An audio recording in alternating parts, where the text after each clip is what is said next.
Kopok tuh.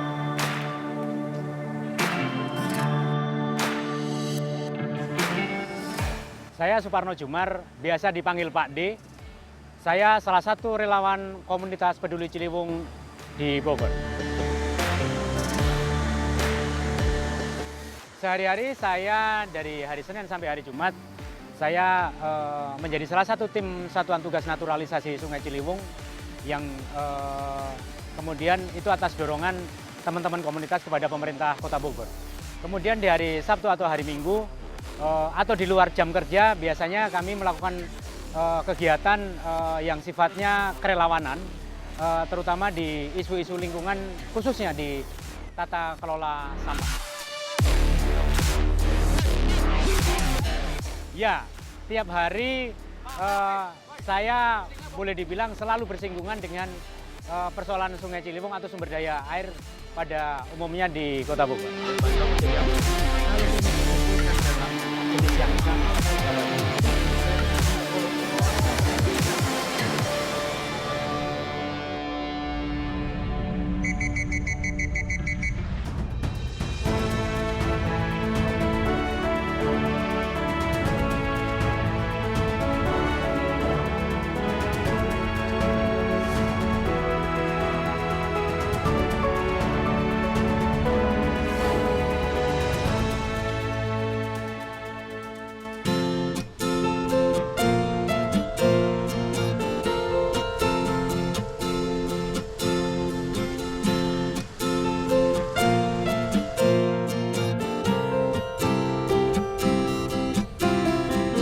Suparno Jumar menghabiskan kesehariannya di Sungai Ciliwung. Ia merupakan salah satu relawan komunitas peduli Ciliwung yang menaruh perhatian terhadap tata kelola sampah di badan dan bantaran Sungai Ciliwung, khususnya yang terletak di Kota Bogor, Jawa Barat.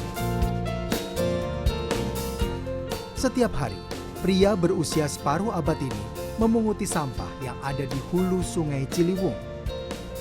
Kegiatan ini mulai ia lakukan sejak pertengahan 2019 silam karena khawatir terhadap pencemaran Sungai Ciliwung.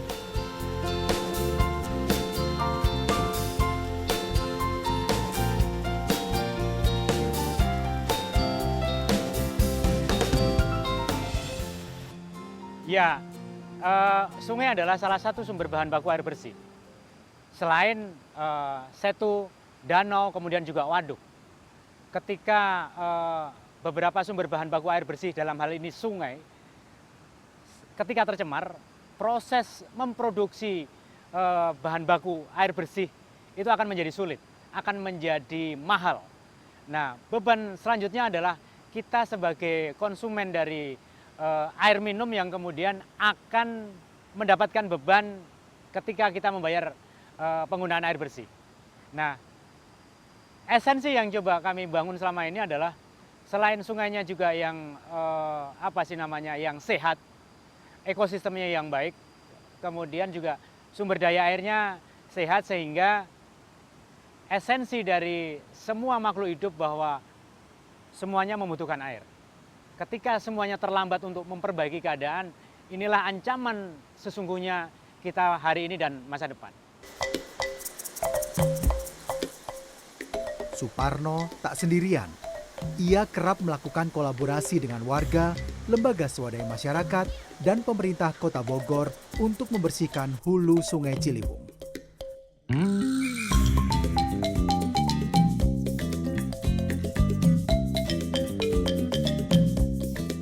Seperti hari ini, Suparno bersama Satgas Naturalisasi Ciliwung, Komunitas Sepeda, Komunitas Peduli Ciliwung, dan LSM Ekoton atau Ecological Observation and Wetland Conservation melakukan audit brand sampah plastik yang tersebar di Sungai Ciliwung.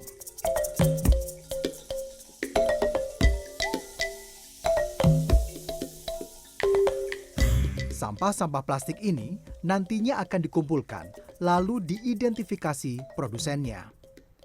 Sampah yang dikumpulkan akan diberikan kepada produsen, sekaligus memberikan rekomendasi agar produsen mulai mengurangi pemakaian plastik sekali pakai sebagai kemasan produk mereka. Tak ketinggalan, sosialisasi kepada masyarakat untuk mengurangi kemasan sase dan segera beralih ke kemasan isi ulang.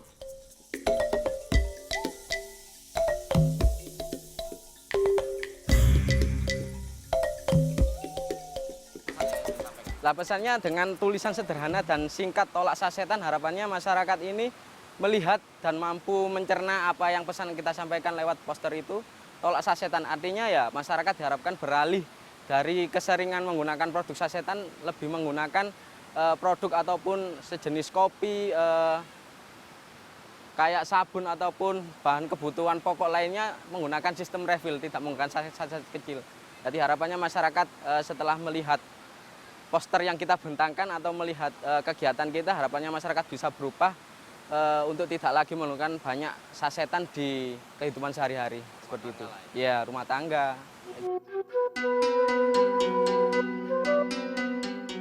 Yang paling sering berkolaborasi dengan Suparno adalah tim Satgas Naturalisasi Sungai Ciliwung, Kota Bogor.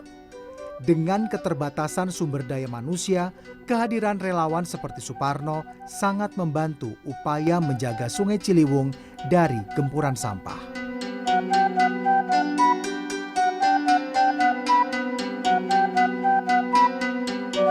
Kalau kami menyebutnya itu Pak Supardo Jumar, itu kita panggil Pak De.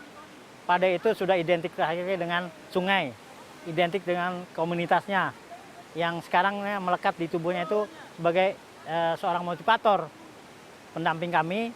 Jadi kalau ada kegiatan-kegiatan, muncul ide-ide yang memang cukup membuat frekuensi edukasinya luar biasa gitu. Seperti sekarang ini, kita nggak tahu nih dari mana tiba-tiba ternyata Pak De yang kontak sana sini, seperti itu kira-kira. Pak, luar biasa Pak De gitu.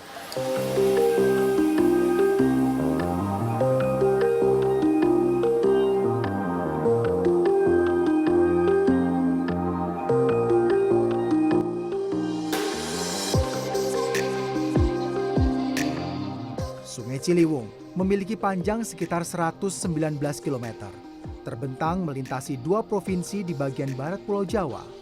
Bagian hulunya berada di Provinsi Jawa Barat, sedangkan bagian hilirnya berada di Provinsi DKI Jakarta. Sungai ini sudah ada sejak zaman kolonial Belanda. Kini, tak sedikit warga Bogor, Depok, dan Jakarta yang tinggal di bantaran Sungai Ciliwung.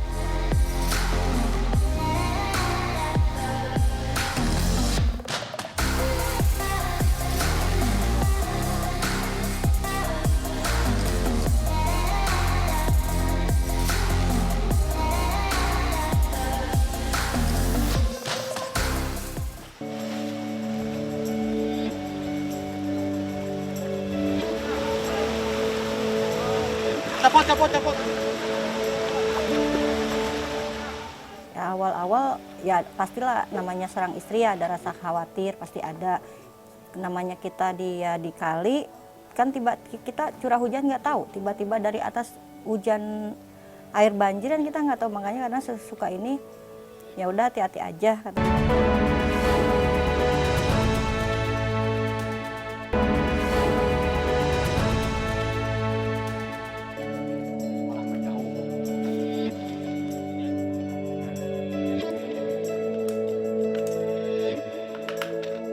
Suparno lahir dan besar di Purworejo, Jawa Tengah.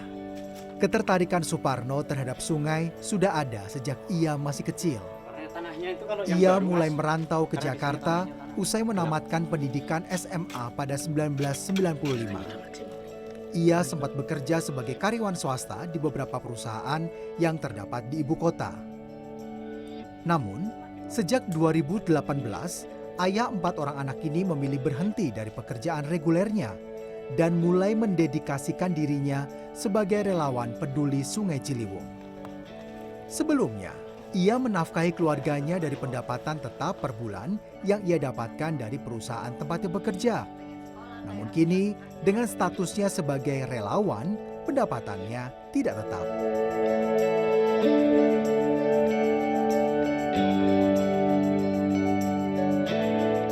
Secara apa sih namanya kekeluargaan gitu ya, Anak saya yang paling bungsu bilang, anak saya berempat itu yang diwakili oleh anak yang paling besar atau yang sulung, secara ekonomi downgrade. Saya cuma nanya, maksudmu Mas? Iya, dulu sebelum ayah resign, waktu masih kerja tidak seperti ini. Mas Ipul hanya kasihan sama mama, karena mama kemudian harus berpikir keras bagaimana mengatur ini dan itu. Nah, saya hanya berkata kepada mereka bahwa ini mungkin sulit kalian pahami. Karena upaya yang ayah lakukan adalah sebenarnya melakukan upaya pembelaan hak terhadap hak-hak kamu. Hak-hak anak di Indonesia, bahkan anak-anak di seluruh dunia. Karena ketika semuanya terlambat, kalian yang kemudian akan menanggung beban. Mungkin hari ini kalian belum merasakan, kalian belum mengerti maksud dan tujuan ayah. Mungkin kalian baru akan memahami setelah ayah tiada kelak. Ini maksud dan tujuan ayah yang selama ini dilakukan. Ya pastilah namanya seorang istri ada rasa khawatir, pasti ada. Namanya kita dikali, kan kita curah hujan nggak tahu, tiba-tiba dari atas hujan air banjir dan kita nggak tahu, makanya kadang suka ini ya udah hati-hati aja kata saya gitu. Namanya kita kerjaan gimana, karena dia cinta sih ya. Dari tahun terjun ke kali itu dari 2018, awal-awalnya hanya Sabtu Minggu aja. Terus sempat ngomong ke saya waktu masih kerja di Jakarta pengen resign. Kata saya mau apa? Saya mau fokus di kali. Loh, mau nyari apa di kali? Kata saya gitu kan. Terus tapi karena mungkin dia seneng, memang udah maunya dia ngabdi ya jadi relawan, ya udah tahun 2019 tuh dia resign. Langsung fokus ke Ciliwung sampai sekarang. Ada yang bisa merangkai cerita nggak ketika sungai. Suparno juga kerap melakukan sosialisasi dan penyuluhan kepada masyarakat tentang pentingnya menjaga lingkungan dengan cara memilah sampah rumah tangga. Tapi kalau ini misalnya kotor, kena minyak dan sebagainya, bisa berubah sifatnya. Kali ini, Suparno memberikan edukasi terhadap siswa-siswi di SMK Surya Kencana Yapis, Kota Bogor. Hal yang disampaikan Suparno tergolong sederhana, yakni bagaimana agar generasi penerus sadar pentingnya menjaga lingkungan dengan cara memilah sampah rumah tangga sejak dari rumah masing-masing. Begitu lubang biopori juga sama. Suparno dan rekan juga mengajarkan cara membuat biopori atau lubang yang akan diisi sampah organik. Selain untuk mengurangi sampah organik, biopori juga menyuburkan tanah dan menjaga kadar air tanah. Suparno berharap masyarakat bisa mengurangi penumpukan sampah di tempat pembuangan dan berhenti membuang sampah ke sungai. Mendorong agar masyarakat sipilnya semakin cerdas, masyarakat sipilnya semakin aware, masyarakat sipilnya semakin smart, sehingga isu-isu lingkungan, khususnya sumber daya air, tata kelola sampah, pemanasan global, kemudian bencana hidrometeorologi, itu kita pahami, kemudian masyarakat kemudian bersikap dengan arif dan bijaksana.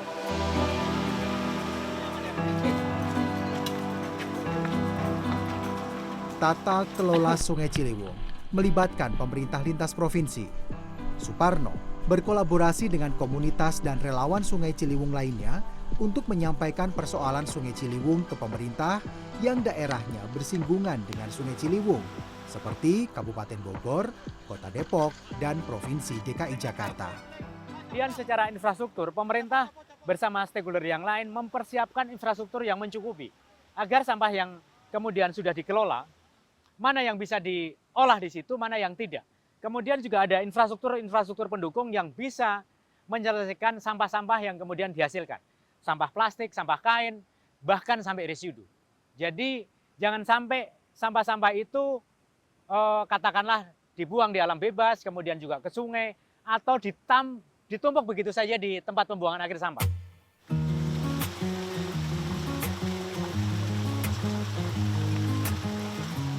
Suparno sadar, seorang diri ia tak akan mampu menjaga Sungai Ciliwung yang memiliki panjang lebih dari 100 km. Dengan berkolaborasi, ia berharap agar pemerintah dapat mengeluarkan kebijakan yang berpihak terhadap kelestarian lingkungan.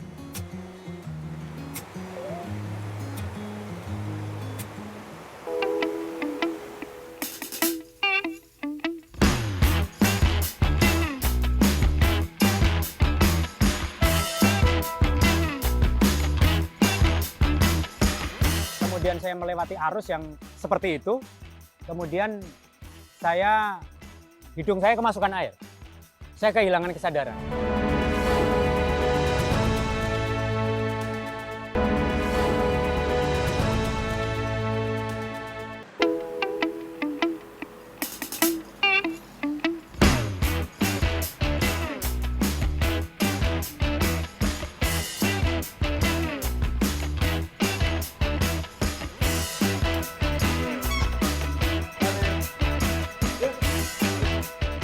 Di usianya yang tak lagi muda, setiap harinya Suparno berkeliling kota menggunakan sepeda.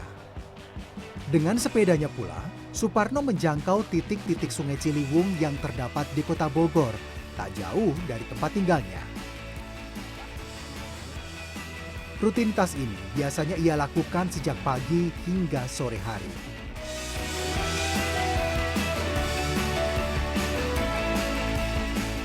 Semenjak ia menjadi relawan peduli Ciliwung, Suparno telah 4 kali menyusuri Sungai Ciliwung dari hulu ke hilir, dari Bogor hingga Jakarta. Ia sempat 2 kali nyaris kehilangan nyawanya ketika menyusuri badan Sungai Ciliwung. Namun, kecintaannya terhadap sungai membuatnya tak mengenal rasa jera untuk tetap mendedikasikan diri menjaga Sungai Ciliwung. Ini kalau udah mager,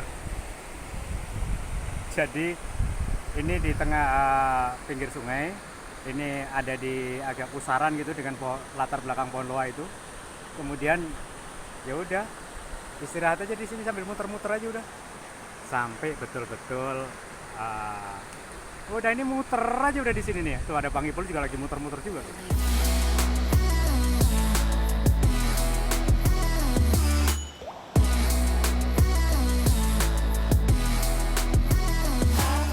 Pak De, Ya. Pak De Parno, sampai kapan sih Pak mau terus-terusan ke sungai ini? Karena ini seperti main-main. Eh, Ya sampai ujung permainan ini selesai. Artinya ya mudah-mudahan upaya yang saya lakukan bersama teman-teman, upaya yang kami lakukan istiqomah. Karena melakukan sebuah perubahan itu nggak mungkin dilakukan hanya sekejap hit and run.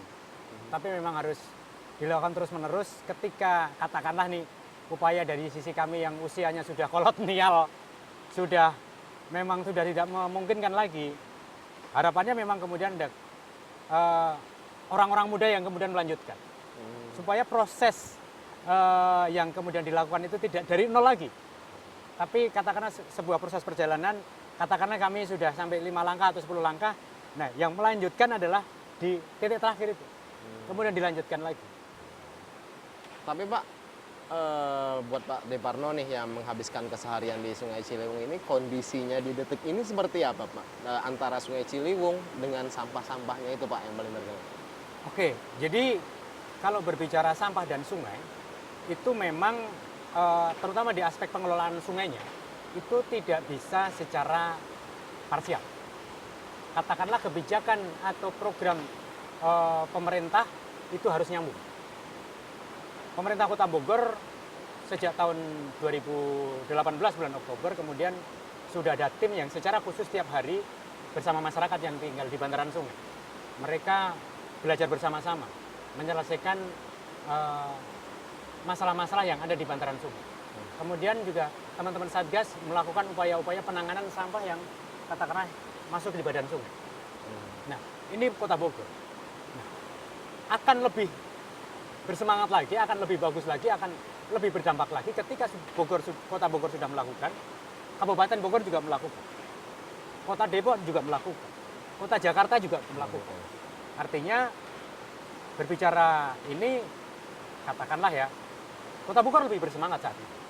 Karena memang secara harian ada teman-teman tim Satuan Tugas Naturalisasi Ciliwung yang setiap hari kerja dari Senin sampai Jumat ada. Nah, saya mencoba bersama teman-teman untuk juga melengkapi. Ketika saya Senin sampai Jumat juga ada di tim Satgas, Sabtu atau Minggu, saya bersama masyarakat lagi, bermain di sungai lagi, seperti yang kita lakukan selama ini. Pak De, ada cerita nggak sih Pak De, pengalaman yang paling berkesan atau yang apa ya, yang paling ngena lah di Pak De selama nyusur sungai di Ciliwung ini? Ya, pertama adalah ini dari sisi safety, keselamatan. Saya pernah melakukan hal konyol. Saya ketika itu body rafting gitu ya, pakai pelampung, pakai helm, pakai sepatu dan sebagainya. Saya sendirian. Nah, karena sendirian, kemudian saya melewati arus yang seperti itu. Kemudian hidung saya kemasukan air. Saya kehilangan kesadaran. Setelah hidung kemasukan air, kemudian mulut saya juga kemasukan air. Nah, dari situ saya kemudian menelaah lebih lanjut lagi, dan saya kemudian dapat pesan dari teman-teman kalau kegiatan di badan sungai langsung atau di sungai itu tidak boleh sendirian. Itu yang pertama. Yang kedua, saya bersyukur 4 kali sudah sampai pintu air Manggarai dari Bogor. Artinya, dari Bogor ke Manggarai? Sampai Manggarai. Ini adalah sebagai mungkin tidak semua orang bisa mengalami atau memiliki kesempatan untuk itu. Tapi saya bersyukur akhirnya saya bisa mendapatkan perspektif dengan mata kepala saya sendiri bagaimana sepadan kiri kanan sungai, kemudian bantaran sungai, pemukiman-pemukiman yang ada di bantaran sungai yang saya lewati. Pak De, barangkali arti sungai buat Pak De apa sih? Arti sungai bagi saya secara pribadi, bagi saya seperti urat nadi. Ibarat bumi ini adalah badan. Kemudian sungai-sungai ini adalah urat nadi yang kemudian mengalirkan darah, mengalirkan oksigen. Ketika urat nadinya kotor, darahnya kotor, ya badan kita akan sakit, badan kita akan sekarat. Begitu juga mungkin bumi. Ketika urat nadinya tercemar, urat nadinya kotor, mungkin juga bumi mengalami kesakitan yang sama seperti kita, badan kita secara metabolisme terganggu.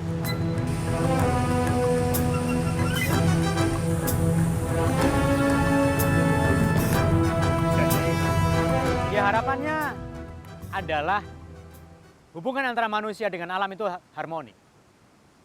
Kita memanfaatkan sumber daya alam itu dengan bijak. Tidak boleh yang sifatnya kemudian berlebihan, terlebih destruktif. Ketika kebutuhannya cukup, ya sudah, hentikan. Ketika kita menggunakan sumber daya apapun, termasuk ketika kita ingin mendiami suatu tempat, kalau kita sudah punya ruang cukup, ya sudah. Jangan kita kemudian meronta-ronta ingin memiliki sesuatu yang jauh dari angan-angan kita. Karena ketika kita terpedaya oleh angan-angan kita, pastilah akhirnya nafsu itu yang kemudian akan menjerumuskan kita kepada hal-hal yang sifatnya destruktif. Harmoni antara manusia dengan alam semesta.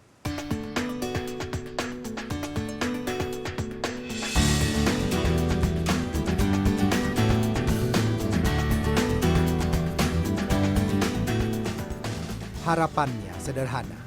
Ia hanya ingin manusia dan alam hidup harmonis. Ia berharap para pelaku kebijakan berpihak pada lingkungan. Ia juga berharap pemerintah sadar dan mau bersama-sama menjaga kelestarian alam.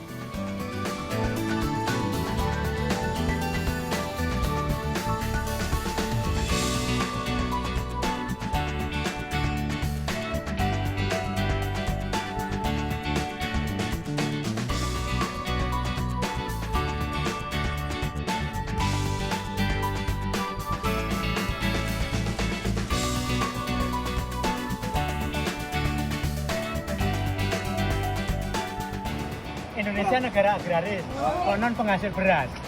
Tapi sekarang Indonesia menjadi negara industrialis. Yang dihasilkan adalah industri plastik.